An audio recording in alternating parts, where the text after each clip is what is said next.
Hi guys, welcome back to the channel. Today is New Year's Eve. I wanted to go berry picking today, but because it's been raining, the road into the berry farm is actually bogged and you can't get in.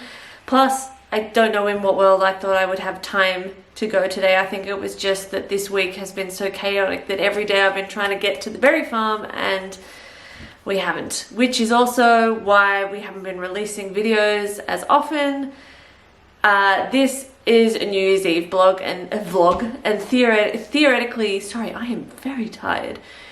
Theoretically, I would edit this and release it within a timely fashion within New Year's, but that's just not going to happen like it did with the Christmas Eve vlog. There is a massive backlog of videos for me to edit, and I've slowed right down with filming, and that is because Rafa has had a knee injury. We've been back and forth to Sydney.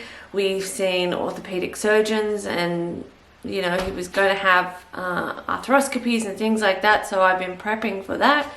But the determination has been that he needs to continue to rest for 8 to 12 weeks, and hopefully that gives his knee time to heal. And Rafa is not a restful dog. Rafa is part Kelpie. Rafa wants to be into everything at all times, and especially since Birdie's arrived, he wants to play all day. So, yeah. And I did at one point leave his medications to help him rest in Sydney, and that was awful. That was awful. I spent all day screaming at them to stop running because they were just like, yay, we can play with each other. And I was just like, oh God. It's been bad. It's been really bad because I have to stop them from playing, and they get in trouble for playing and they don't understand why. Anyway, I also broke my toe, and I can't get on top of anything because of all this supervising I'm having to do, because literally anytime I stop to do something, they start running around the house, and he's not supposed to run, and he's fallen over so many times and had awkward falls, and this is with intense supervision. So, oof. Anyway, they are on drugs and asleep now, and I've just woken up from a nap with them. I fell asleep straight after the shower, which is why my hair's all fuzzy and fluffy, although that's really not that much difference to normal because I can't be bothered to do anything with it. But yeah, they're still asleep, so we've got to strike while the iron is hot and try and get something done while they are taken care of. So who knows how long that will be. It seems to vary massively day to day. Yesterday they did a good amount of sleeping. The day before, on the same amount of drugs, they did not. It was so bad. So who knows whether we're in for a terrible day or a good day. But we have got guests coming over tonight. My best friend and her family are coming. So we have got things to prepare. We're going to keep it simple because the dogs are psychos, and we are having pizzas for dinner. I recently bought a pizza baking stone because I heard that helps make your bases go crispy. I just use a basic Thermomix recipe for my pizza bases, but I would like to get that done before they get here. They're coming around 4:30. Obviously I need to tidy up because tidying up has been compromised by dogs, and also by one of them having diarrhea all over the carpet yesterday. I really appreciated that. And I have gluten-free bases from Costco in the fridge, which we bought in our last Costco haul, and they're actually really nice. So we're sweet for gluten-free bases. And then I want to get together all the toppings. I bought two pomegranates. They are the second and third pomegranates I have ever bought in my life, because I still have these memories of this banking party that I went to with my brother, where they served these little canapes with lamb and pomegranate, and holy crap, they were so good. So I was thinking maybe we could try a lamb and pomegranate pizza. I was thinking maybe we could try cracking an egg on a pizza and cooking it, because I've never done that either. And then I want to do my trusty old favorite vegetarian pizza, which has like diced roasted sweet potato, which means it needs to be diced and roasted ahead of time, that has like zucchini and avocado and, you know, all your usual onion, capsicum, etc. on it. But that's a really tasty one. But we need to get the the sweet potato done ahead of time, and we need to put some lamb in the slow cooker if we're going to be putting lamb on top of a pizza. And then I've also just got like ham and salami and stuff in the fridge for the kids. So that's going to be dinner. And my mum also gave me a bread maker and a pizza fryer thing for Christmas. So we're going to try those. I think I might try and make some bread, but we'll see how we go for time. And then tomorrow morning for breakfast, we've got eggs and bacon rolls. We've got a banana bread that I'm going to try and make. Her husband loves my banana bread. It's just a Thermomix recipe, so there's nothing fancy with it. But I'm going to use some of my freeze-dried nectarine in it to see if we can jazz it up a bit. So we've got to get that made because, you know, who wants to make banana bread tomorrow morning? And they take like 50 minutes to cook. So we need to get that made ahead of time. So we're just going to be doing stuff like that today. We are getting ready for New Year's Eve and New Year's Day. And hopefully tomorrow I'm going blueberry picking. Fingers crossed, we'll see how we go. Now, if you don't see a lot of me during this video doing the actual stuff and it's more a voiceover, that is because, number one, I am tired. And number two, the dogs are probably being psychos, and so I'm dealing with them. But also, the kitchen setup in this house is not really that conducive to camera locations in convenient places or to lighting, so I'm just doing the best I can.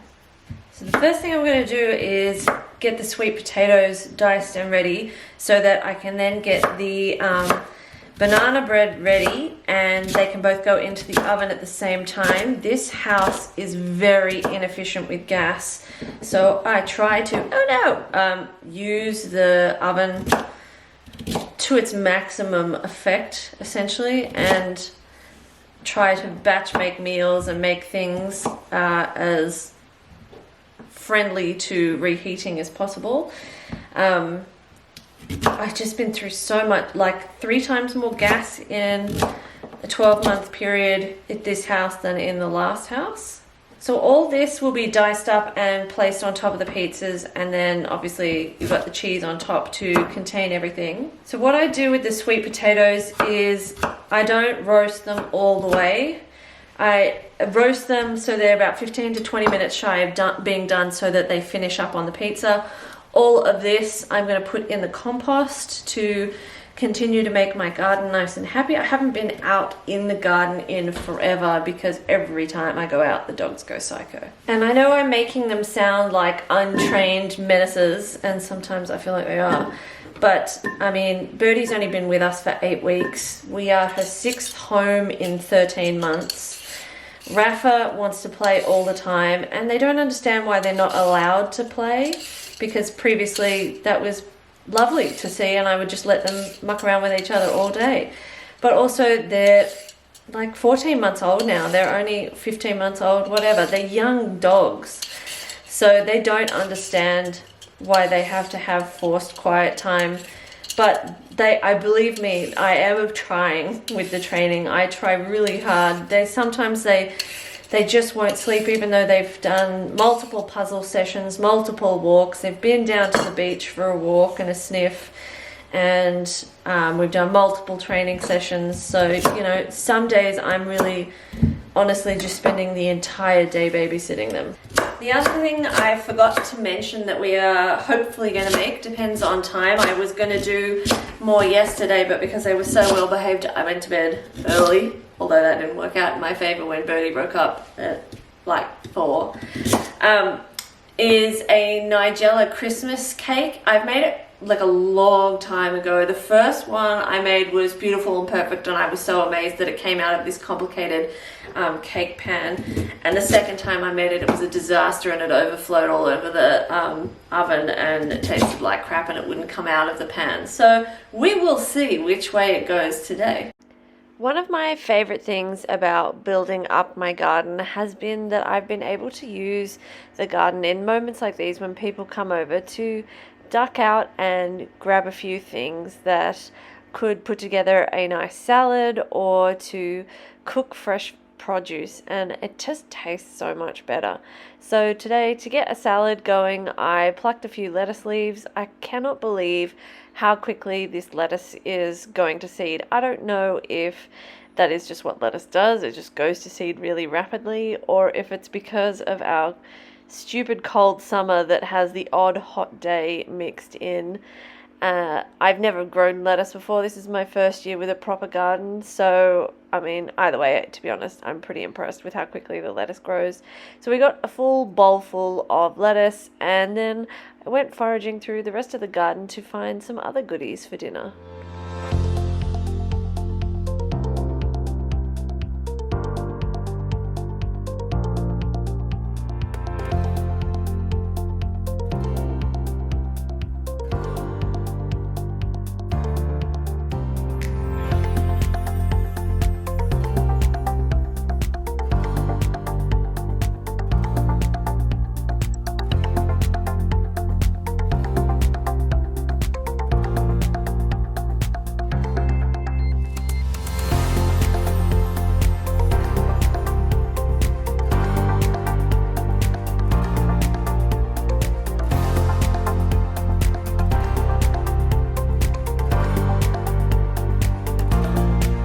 We've been joined by Birdie on Rafa's daybed.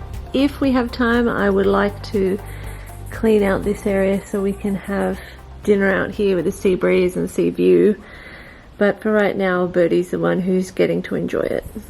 With one plain banana bread in the pan and ready to go in the oven, it was time to get the second one started. The plan for the second one was to try and add some nectarine powder that I had freeze-dried a couple of weeks earlier, hoping that that would just provide a little bit of flavor variety in a banana bread, because I get really bored with banana bread. It's so nice when it comes out of the oven fresh, but then a couple of days later, you're pretty bored of that flavor. So I thought I would try something new, and I thought just in case it didn't work out, I'd have one plain one and then the nectarine one on the side.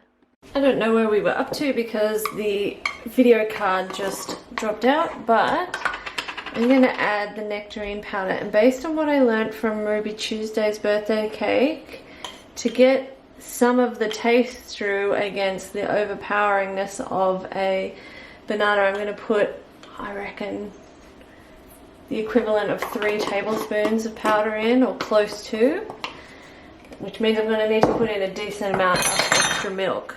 So let's just see how we go. So that was 25 grams, according to this, of nectarine powder, which is probably the equivalent of 47,000 nectarines. Whoops, so I've accidentally put in 30 mils of extra milk. So we'll just see how that turns out. If it's a little bit runny, I'm going to put some more nectarine powder in. Oh, I forgot to put the vanilla in. Whoops. It's pretty good. It's pretty solid. So maybe accidental 30 extra mils, 40 extra mils, whatever it was totally fine. Let's taste this. Basically just tastes like banana. So I don't think there's any real surprises there. I'm going to put in some more nectarine. That just tastes like banana. I might put in a touch more milk. There we go. Okay. It's a nice texture. Let's taste it. That's better. It's cut through the banana taste. The banana's not so intense now. This is my first time using these silicone molds, and I was hoping to basically make a bunch of little banana breads that my friend could take home and serve up to her kids. You can see how much the nectarine powder is starting to thicken up the batter. It's not allowing it to come out as easily. Ugh, there's still a decent amount of batter left. Okay, time to tidy these up from the overflow. If I'm going to do the lamb pomegranate pizza, I need to get this lamb defrosted and cooked yesterday. But that didn't happen. But we're going to see how we go. We've got 4 massive lamb shanks. Oh, I don't want to defrost all 4 and then have to, I don't know, eat 4 in the next 5 minutes. There's no way these are coming apart. Fudge. I'm gonna have to do a freezer dive. I was trying to avoid that by using the Costco meat, but we are not wasting $8 worth of pomegranate. I can't really taste the nectarine. I'll try the piece without the butter. It's very melt in your mouth. I honestly can't taste the nectarine, but it does kind of blunt the banana a bit. It's not as intense, which is nice as far as I'm concerned. Could use more nectarine, which is surprising given how much I put in. So I guess that's lunch. I better keep cleaning. With limited time, I was trying to be as efficient as possible and trying to get as many things happening simultaneously as I could. So I got the lamb all chopped up and I added some cumin, some chili, and some dehydrated lemon rind, which I had dehydrated ages ago. And I got that marinating for a little while on the table while I was cooking the banana bread, while I was working on some sausage that was in the stove. Having the dehydrated rind has been amazing because then you just have it whenever you need it. At the moment, lemons aren't in season for us, so it's something that when they come into season, I plan to try and work more on, especially now I have the freeze dryer, so that I always have some fresh lemon available for whatever I want to do. And to be honest, I think it needed quite a bit more lemon rind, so I added more. And the flavor on this meat was amazing. It turned out so much better than what I anticipated. I also plan to pair it with some bacon and just try and get all these toppings cooked and done as soon as possible so that everything was ready to go. Once the sausages were done, I diced them up into even smaller pieces. I am a bit paranoid with sausages cooked inside on a fry pan, and given I don't have a barbecue, I don't really have a choice, but I always tend to butterfly them or cut them into pieces just to make sure that they're cooked all the way through. So I just diced these into like little pieces. I didn't have any pepperoni, and I know the kids like sausages, so this was really one of the few options I had to kind of create that pepperoni situation, even though it's not really close, but it'll keep young kids happy. And I feel like I always overestimate what little kids will eat, and that keeping it plainer is better. I had to get the dough going, so once I cleaned out the Thermomix after making the banana bread, it was time to make the dough. It takes about 3 minutes in the Thermomix to create the dough, and I really like the dough on this one. It's very easy to make, really user-friendly, and it tastes really nice too. So once it's done its 3-minute knead, you just roll it up into a ball and leave it alone for an hour or two to rise, and it really does make a beautiful dough base for a pizza. I also lightly caramelized some onions to put on the pizzas. I would have liked to have taken a little bit more time to caramelize them more, but I was running out of time and I just had so many other things that needed my attention. The other topping I wanted to get going was some honey garlic roast carrots. So I just mixed up the butter and the garlic and the honey on the saucepan until they were well combined, and let them sit for a little while in the heat, and then I got them ready to go into the oven where I was going to roast them along with the sweet potato. I've just blitzed up 24 kidneys, and while this may look gross to let Birdie lick this, she's been hanging out the entire time I have been blitzing the kidneys, and I only use this device for cutting raw meat for dogs. So gross, but I thought they should have a nice New Year's dinner too. And they've also been going a bit off on eating the store pre-made raw, so back to the making raw food that is balanced every day myself. Word has spread, and 2 puppies are now hanging out, particularly one for any snackies that may fall. You want some lamb heart, do you, big bird? You don't like the store-bought stuff? You like it when I make it? Well, that's very nice of you to say. It goes without saying that the puppies were very excited about dinner. I haven't started the cake yet. My friends are due to arrive in about 15 minutes.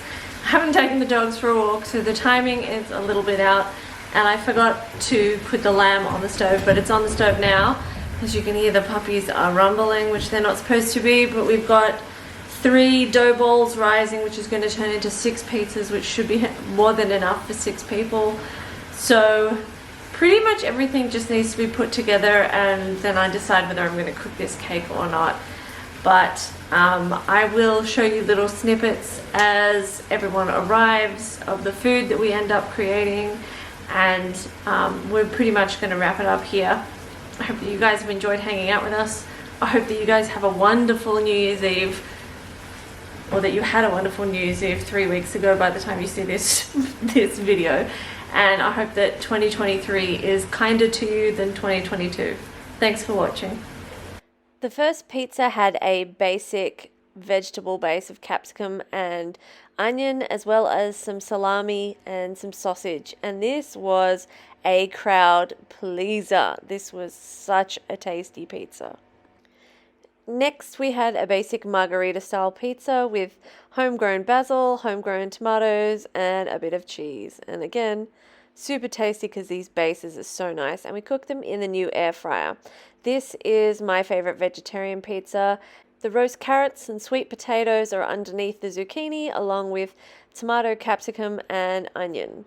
And on all of the bases, we've got a little sprinkle of oregano. This was the lamb pizza, so we lightly cheesed this one. It was carrots, lamb, and onion, the caramelized onions. And then once it was cooked, we added the pomegranate seeds. And this was my favorite pizza by far. I'll be making this one again for sure.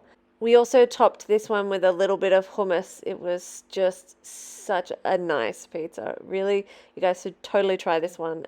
Absolutely, without doubt. We added some freeze-dried mango croutons into the salad to give the salad a little bit of crunch and that yummy summer mango flavor. And it's so nice having little crunchy mango croutons in your salad. We also kept going with the pizza, so we made another sausage pizza because everyone was so into the first one. This one we added some sweet potato into it, and it was just so tasty. With our stomachs rapidly filling, we used some more of the bacon, more of the capsicum, more of the onion, and some cheese, and just started making the last two pizzas. I always wanted to try a pizza with egg on top, so I got this one in the oven and going first, and then I pulled it out and popped an egg or two on top, and then it continued cooking for some time. It was a little bit of a balance to get the eggs cooked enough. Once again, the cake overflowed and got stuck in the pan, so we did what we could only think to do to make the most of this moment, which was to take to the cake with a whole bunch of spoons. And once again, this cake was amazing and so tasty, especially with some ice cream along with it, but it's just annoying that it won't ever come out of this pan tin, other than that one first successful time that I cooked this cake. Anyway, thanks for hanging out with us. I hope you guys enjoyed the video. See you in the next one. Bye.